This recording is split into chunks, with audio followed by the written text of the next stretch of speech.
Garth, of course, you represent areas in and around, and of course, Toowoomba itself. Now, we know the reality is that all of the analysis suggests 90% of the migration ends up in the suburbs of Sydney and Melbourne. There's plenty of jobs going in regional areas, so we don't care where you're from, we don't care what you look like, we don't care what you believe in, just turn up, do the job, become part of the community. But don't you love this here? That the mere discussion of all of this, it's got to be a little bit racist. I mean, this is how lazy the press protection racket is for Albanese. It is lazy, and it's lazy policy that we're discussing here. You know, we had a cap of 160,000 people coming in. That's been completely thrown out the door. Yes, housing is a huge issue out here, particularly in the regions.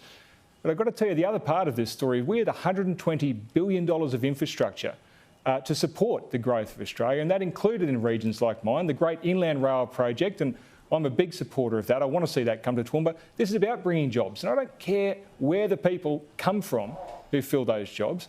You've got the skills, you've got the qualifications, and you've got the ambition and drive to become an Australian and get to work here. There is so much opportunity out there. But goodness me, we are throwing fuel on this housing crisis fire by just opening the doors here. And once again, look, if we don't solve housing, and I'm talking about housing supply, not this Ponzi scheme the government's come up with, their housing, $10 billion housing fund. I mean, that's an absolutely ridiculous scheme. They're going to borrow money, invest it, and hope that between the difference, they can build 1 million homes. It's absolutely ludicrous, and no one in the press has called them out on that. Yeah, of course. So, well, I love this show. Truly national conversation happening all at once, right? Lady in Queensland, bloke from Queensland, but he's in Canberra, and wearing a lovely sweater underneath that delightful jacket in Melbourne is Michael Kroger.